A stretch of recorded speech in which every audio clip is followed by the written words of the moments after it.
Good afternoon, everybody. Thanks so much for joining us. My name is Manny Niekerk. I am the publisher at Shofar Books. Shofar, the reason why it's Shofar, we declare victory over all the stories that we are carrying in our hearts and all our organs. So today we have 3 authors here, and we will be sharing their journeys of ownership and also why they are writing. Please take notes. We will have a short Q&A session afterwards. And there's always a lot of events and talks and books for women. These men are here to represent men.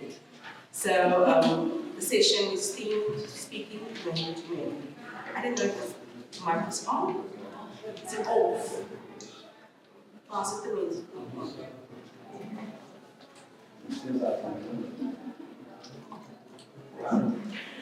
All right, welcome, gentlemen. It's always nice to be part of the Cape Flatse Festival. This is I think it's the 4th time that we are here, and every year we leave with so much inspiration and encouragement and change of minds in the world. So this is your second time? Second time, first time. With me, I have 3 leaders in our community, and all 3 are very involved in their community, in their society, making change wherever they need to make change. And I'm going to have one question. My first question is that each author introduce themselves. Just a little bit about who they are and also where you come from. We starting with Nashville. Goeiemorgen. I am Nashville Solomons. I've been the writing world. I operate as Nashville Blaauw because my main focus of writing is about family history, generational pattern cycles and curses. So I am an educator and pastor, and I love what I do, and I write so that people can see what the issues are, with the intention of making a change about what is going on in our communities. That's it. Wonderful. Yeah. Good afternoon, everybody. My name is Manny Niekerk, better known to many as Manny. I am blessed that the Lord saw it fit to select me to be a servant in His kingdom. So I'm also a senior pastor of the Discipleship Fellowship Tabernacle Church, and I also oversee the Covenant Keepers International Fellowship Churches in South Africa. I'm a former senior manager in the Department of Correctional Services, so I always say that God first introduced me to get used to the humankind of all spheres of life, and then He took me into ministry, and that is a little bit of my background. Wow, what a CV. Thank you, Michael. My name is Manny Koopman. I was born in Discipleship, moved to Cape Town in 1982, and since then I've remained here. Yeah, so being in education for 38 years, the last 8 years as principal, and in my 4 decades of education, I've seen acting around that direction, fathers, and basically not knowing where to go and what to do. And so that meant that schools have disciplinary problems that you normally hear about. And I just thought, afterwards that I need to write about what bubbles inside of me, but not only about young men and men per se, but also where I'm coming from. A boy that ran away from home, I was 3 years old, struggling as well, to find purpose in life, to find direction, and ultimately they had to come down in July last year, they sat down and tried to figure out, how can we do all these times, and what verses in the Bible that we and also what I want to give guidance to young girls in my 30 years of teaching. I'm retired now, for 1 month and 1 day. So that is short me, and I thought of becoming a advocate for me, since as I have said, this may be something about me, but not so much about me. Thank you so much.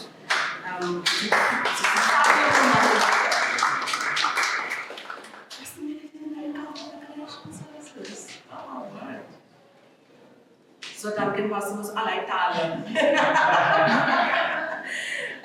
When did you first realize you wanted to be an author? Ik denk die difference, part die muziek, maar by force gebeurt was het daar op die school. Ik kon heel specifiek dat die juffrou sê, jy moet nou gedig skryf op punte. En ek dink as ek op punte was, het ek die ding gedoen nie, because ek het geprotesteer op die digkuns en why must I write? Wow. Maar die eerste gedig se naam wat ek geskryf het was Nashville. So ek het op myself geskryf en die mense daar is baie betref. En na dit teken ek minder geskryf. So, en ek dink die taak van skryf or the assignment to write brings healing to oneself first and also to the people that we know. Thank you. Yeah, I think I've started, as I said earlier on, that I worked in the Department of Correctional Services, and in that time frame of my life, I've engaged many young boys and adult men as well. And I also, because of the fact that I grew up on the Cape Flats, I've learned that many young men grew up without a father. And so there is a great lack of role models within our communities. I am also someone who grew up with a single mom. My father went to go buy bread, and I think that bakery is still in operation to get a product. And so I realized that our young men have no one to follow because of a father being absent in the house. And within our communities on the Cape Flats, many of our young boys start to follow the gangsters, and they look at them as their role models. And growing up in church motivated me to write something, but also direct men. And now my book is specifically addressed to men. Yeah. But we gotta follow somebody. We need to be a student of someone. And who best to be a student of our Creator and be a follower of our Creator. And so that motivated me. I've also looked at churches around the globe as God favored me to travel around the globe. But I've also looked and I've realized that even within our churches, the interest is more to make members than to make disciples. And see, there's a huge difference between a member of a church and a disciple, because it is not required of a member to have the nature and the character of Christ, of God, the one who we follow. But it is required of a disciple to put on the nature and the character of God. And so that motivated me to look and to say, let's bring out a book on discipleship, hashtag back to basics. Because if we can just get back to the basics and we realize that we're going to follow Him and put on His nature and His character, we will make this world a better place. Wow. Sorry,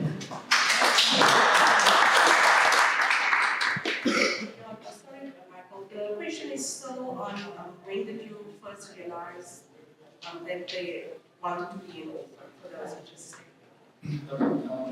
I've always been a very gracious student since I was a schoolboy. I used to go to the library every day, take out into Sabbath books every day, within 1 or 2 days here. But I know in 2007, I spoke to another one about and I was writing a book about motivation and inspiration for an audience. But as you know, at the time there was the floppy disks, eventually of that one. And when the floppy disk, when I got the floppy disk, I just left writing, that I had about 58 pages at the time written, and I just left it. So it was bubbling in there somewhere, it was hanging in there somewhere, but education keeps you, it's a very relevant job, and it keeps you very busy. So somehow, last year in July, I just decided, to just think about what I can write about. Of course, I was inspired by Melody as well. As you know, she's my sister, and I was inspired by her to do something, to write something about my life. And I thought, no, let me write something about what I know about, that is education, that is principles, that is the teaching, that is the parent, that is. But then I thought, why not start off with what I call a label, because as a new author, you learn a lot of things. And being a principal doesn't mean that you know being an author. And I just decided to sit down one day, and thought about all the lessons that I collected during my difficult times. I put that into a collection and write my book. And that resulted, of course, in manifesting the words of Jesus for me. That kept me on course. That brought me to be my own, kept me in my own shift, steady through difficult times. And being a principal and have sat in many disciplinary hearings for boys. I'm telling you, there were boys that jumped in my car, almost hit me. You were sworn at, no master, no test pain. All of those things happened, but you know what? I always thought that knowing my background, knowing these learners, they were struggling. And when I did a survey at the school, all grades, I found that almost 90% of all boys, as I said, don't have a father. Kids, they're not in a nuclear family anymore. And it's only the mother struggling to be both mom and dad. And these boys are motherless, they are directionless, and there's no sense of having a compass of direction in which can help them to move forward and move in a certain direction in this difficult world, in steering themselves. And that's why I thought, let's start off with this, and I can perhaps start off with the series, words of Jesus for men. I came up with new ideas about words of Jesus for nurses, for teachers, and so on. So this is just the beginning, but I just felt that it's a good start. Even though it might not be the best, but it's a good start. You don't go far. I was very young, and he was really very strict. He was already living in Cape Town, and he will come home for visits unannounced. And then the first thing is your report. For a camera, show me a report. And one thing that I've learned from you, Michael, when I became a teenager, is learn one word every day. In Engels gehad, maar ik was baie gediscrimineerd as Afrikaans kind op school hoe ek sekere woorde pronounce. So I learned to love English and kinders is Engels. In die environment waar jy werk, as jy Engels, het ek regtig waar begin leer Engelse woorde leer en my vocabulary gebruik. And it's really good to me, so I want to thank you for being that person in my life. Pastor Manny already touched on why you have chosen the title of your book, Discipleship. What is the title? Can you just show the audience your book? And if you can look at the title of how it's written, it's really to scramble now. We are moving in a fast pace, just like the curriculum in schools, and sometimes we have to go back to basics, where we grew up. We also know there was no tablets and phones that time. Now we're living in a new generation, and that book is really an amazing book. But Pastor Manny already touched on why you've written the title. National, you were an author of 3 titles, and I know the love for the Cape Flats. Because you live in the Cape Flats, you work in the Cape Flats, you minister in the Cape Flats. Tell me why did you choose those titles? Because I know you don't just write for me. I know you write for everyone. Zonke die hulle today. Vertel vir ons bietjie meer daarvan. So the second book that I wrote was, I think the title came by accident. So I am an educator for high school. I teach grade 10 to 12, mostly grade 12. So when I'm irritated in class, then I would say, ek slaan my oog na die flatse. Because just outside of my class window, I look at the flats. So I would on a normal day just say, ek slaan my oog na die flatse. And then one random day, while it was assembly, I went to stand outside of the school hall, facing the flats, and the poem just flowed.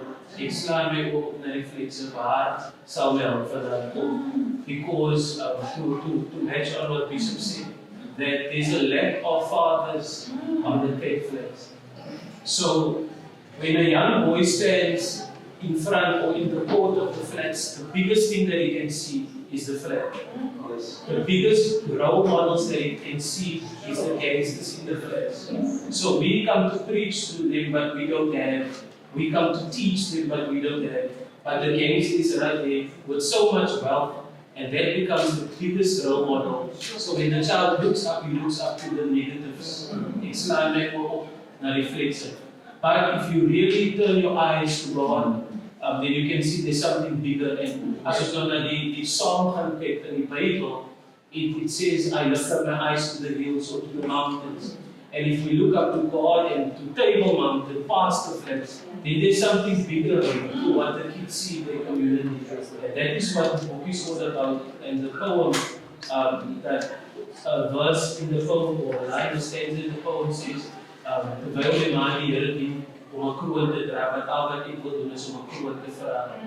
And that's what's happening in our communities. There's a different agenda for our young people.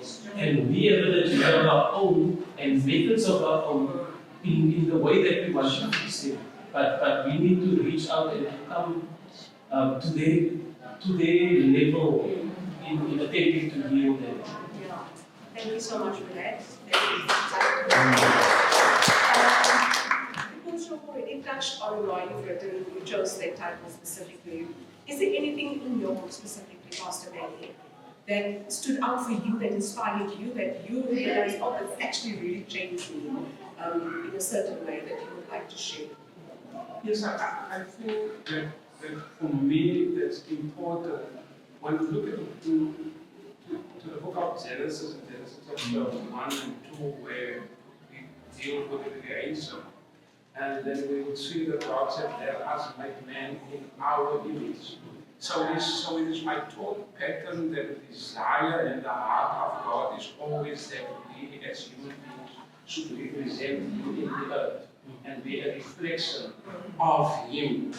Hence, when Jesus ascended to heaven, He gave His disciples the Great Commission, the assignment. He says, go here and make disciples.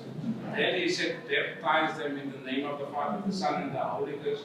Again, giving them back the true identity after the sinful. Because it always remains my desire for humankind to be a reflection of me in the earth.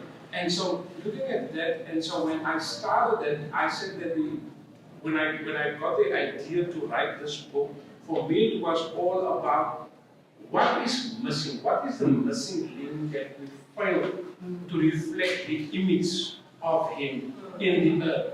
And so when I look at churches as I've traveled, and when I look at our young people and my experience working in the Department of Correctional Services, I've discovered that we don't follow Him. We don't imitate Him in the earth. And so when I started off with the book, I dealt with some in the book there is topics like the cost of being a disciple. So you cannot follow if you're not willing to make a sacrifice. See, you cannot follow in the absence of commitment. Hence, I'm speaking in the absence of discipline. So there is two topics in the book that I speak about: the farmer's mentality, and then I deal also with the soldier's mentality. And so I've looked at some characteristics within a soldier, within a farmer, and there, when you deal with that two topics in specific, it will help you to understand the discipline you need to have in order to be a follower of Christ. And so that two topics to me is key, and then also the topic in terms of the membership versus discipleship. There I focus also on the character of a disciple, dealing with if you are a disciple, you need to have a spirit of forgiveness. See, you need to be able, and it's the same with our men now. When I look at the Bible, and I don't know when I talk too much, when you look at the Bible, men is supposed to be the prophet, the king, and the priest of his household. And so in order to become the prophet, king, and priest, you first need to become a follower of him. Because you are required to have his nature in order to be effective prophet, king, and priest of your household. And so the book in general will focus to me. It deals with the sacrifice that's important. It deals with the discipline. And when we deal with prophet, king, I also do disciple and giving. And I'm not talking just about giving money to a church or giving money for the kingdom, living in the essence. I'm also dealing with the disciple and servanthood, how we serve one another, you know, and so that becomes important, and it changes the mindset because we have all new patterns, you know, mindsets and patterns that have been established in our way of thinking. Hence the Apostle Paul speaks, being now transformed by the renewal of the mind. And so in this book, I try to get a mind to change as to how I look at myself, and also as to how do I look at following Christ or following my Creator. Wonderful. Wow. I was almost stopping you because it's like I want them to buy the book. You need to buy the book. This book of Pastor Manny is literally not only for people who are saved or born again. It's for everyone, because you can apply the teachings in your lifestyle wherever you are busy. We are all leaders in our own right, and I think this book is really, Pastor Manny, for how much is your poem? The book is 720. It's 200 Rand for you today. I will sell it for 300 or 500. I want to speak to Michael quickly. When we had a conversation of why you've written the book, we just published the first book and he said, I'm done with the second book, which is Jesus' Words for Women. But yes, it's a men-to-men, speaking men-to-men, but in this session I want to ask you, but ek moet net vra. Soms kan vrouwen mensen die mannen van die patta vallen, met hulle manieren, en attitudes, you know. And we can put out our way. And I want to ask you, maybe it's not in your book, but if you can just share, is there anything valuable writing in your book, and you knew why you've written it, the purpose for it, that stuck out for you that you would like to tell women how to treat them to be their role in a man's life?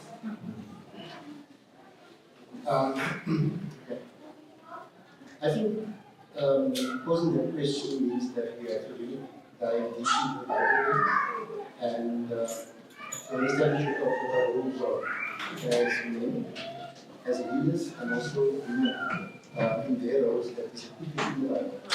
And I think in the modern era, many things have changed.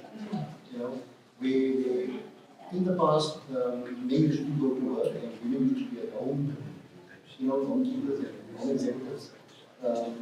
Because of the changes in the last century, many women coming out of it, many women were doing jobs of their home and entering the workforce. Many single mothers, you know, that have go out and go forward. Things have changed, and that makes it difficult as well within the marital space. So for me it's about roles. And once you have clarity about those roles, you have less conflict. Why I'm saying that is because even when I had a staff of 52, that is still last year, to steer a staff of 52 teachers means that everybody has to be aligned. And alignment means that we have to agree upon certain core values. We have to agree about the vision of the institution or the marriage and the mission, of course. Now, we must remember that when God created the world, when He created man, He had a vision. He had a mission. And He certainly had those values that we see in the Old Testament and of course the New Testament embedded in the Word. But we make straight. And we are contextual with what Scripture says about what we must do as males and what we must do as females. So my feeling is that depth of the way I view things at my work, and of course in my marriage as well, means that unless there's clarity about the vision, mission, and core values, and unless we know what our content purpose is, for example, man, having earth, human on earth, when they're supposed to worship God, right? So unless we know that content purpose, and I thought about it, and rationalized it, especially with the boys at school, that it's difficult, that there's other problems at schools. That is really the lesson. There's so much as no purpose. And they need to have a purpose and a compelling purpose. And when you have that purpose and clarity of purpose, suddenly you change. There's that switching dynamic. And that for me is, I think, what is missing here. The fact that we, both as men and females, must describe more and really get exactly what Scripture says about our roles. And then things will change. Where can we get your books? Nashville, Master Manny and Michael. I know you just released a new book, and every British secretary, I know you're all business, all three of you are business oriented as well. Where can you get your books except from Shofar Bookstore and online? Facebook, Nashville Blaauw, 100 clients you can buy now. Yeah, so I sell my own books. So I can be contacted on Facebook. Okay. Thank you, Mr. Manny. Yeah, the book is available today for those who are here, and we do have card facilities available. Other than that, the book is available at our church office, that's Koopmanm, that's in 353 or on Facebook you can get us. So either myself or our church, or Discipleship Dynamics. Thank you very much. I'm available at Shofar Books online and also on my own website. That is www.eha.co.za.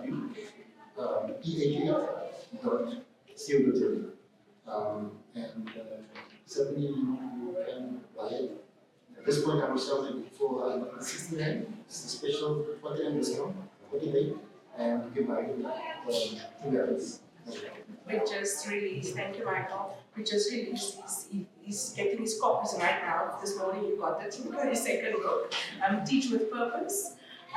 If you know any teachers who needs a book like that, because sometimes, it's on the right one, it doesn't matter what we do, there is a moment that we get tired. This book is available, it should be more copies. Can you please, Jennifer, to show your books, your book covers for the audience? We have like 4 minutes left. And with this 4 minutes that we have left, I would like to ask each and everyone just to give 1 minute, 2 seconds advice for men.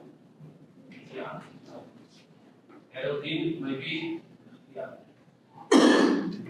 As a young person growing up in Elsinore, there was lots of workshops, there was activities going on with big groups, and facilitators would come and facilitators would come. But what I've noticed over the years is that so many young individuals After the program is done, there's nice promotion that we had at workshop. But then there's individuals that disappear and there's no mentorship, discipleship that is going on continuously. So in our church we have a good turning point where there's adult men mentoring young men where they meet on a weekly basis at high school. We have a gentleman's club where the mentoring, the engaging mindset is going. My motivation would be is that even for females, because as a man or as a young person, especially young men, you need both your mother and your father.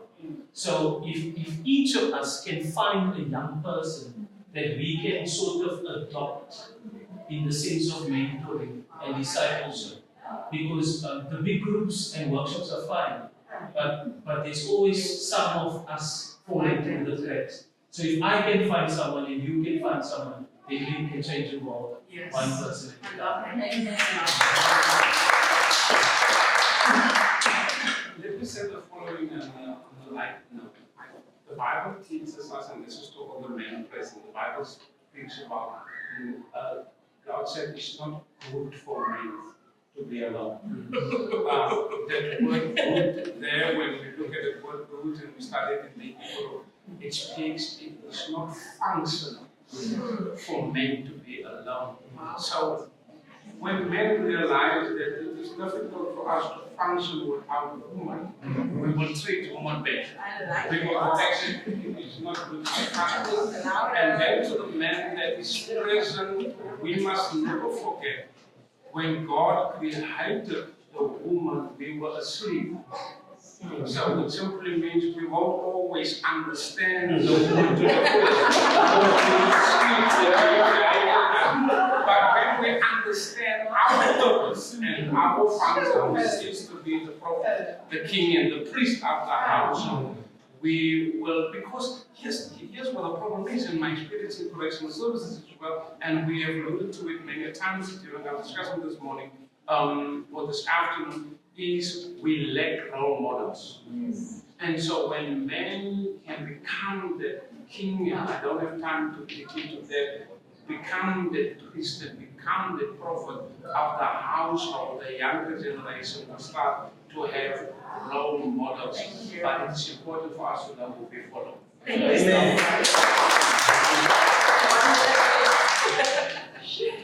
Yeah. Last piece of advice for me. Last piece of advice is on page 10 of this booklet. And that is also the favorite verse of Christ. Under some line, it's Matthew 6:33. First seek the kingdom of God and then all these other things will be added. So with that said, it means that in this volatile, uncertain, complex, ambiguous world, we need to find a compass. And that compass, listen what that compass is the words of Jesus. So it becomes a blueprint to help me as a male and young boys as well, and fathers, to help steer our boys in the right direction.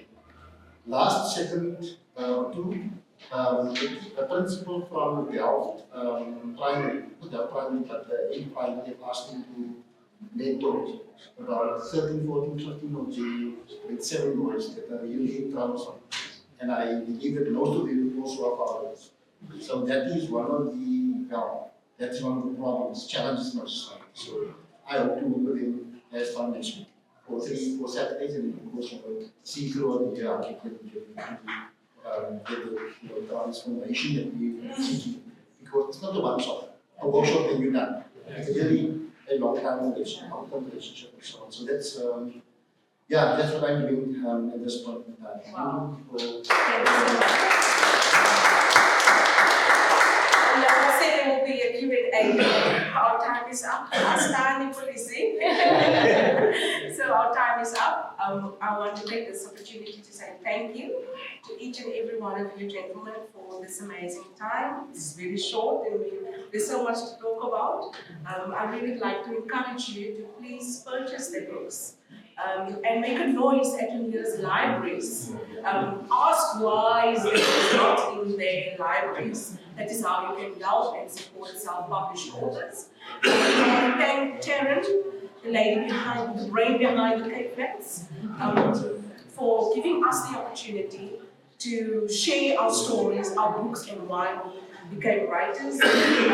It's not always when we get this opportunity, so when we get it, we need to grab it, because we never know who we're preaching for, isn't it? So, this King, the papayas here, and connected, your auntie, you know, let's connect, let's knit together and create the greatest garden and make the greatest conversations in our community. Because at the end of the day, as you see, this tree cannot stand alone. It needs oxygen, it needs soil, it needs water, it needs all the seasons.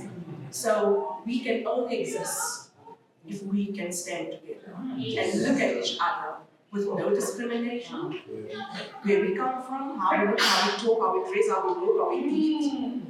If we can be just accepting one another and not seeing each other with each other's physical eyes, but the insight, you know, to see further than what the eyes actually see. That's what I wanted to say. For Valentine's Day for your husband.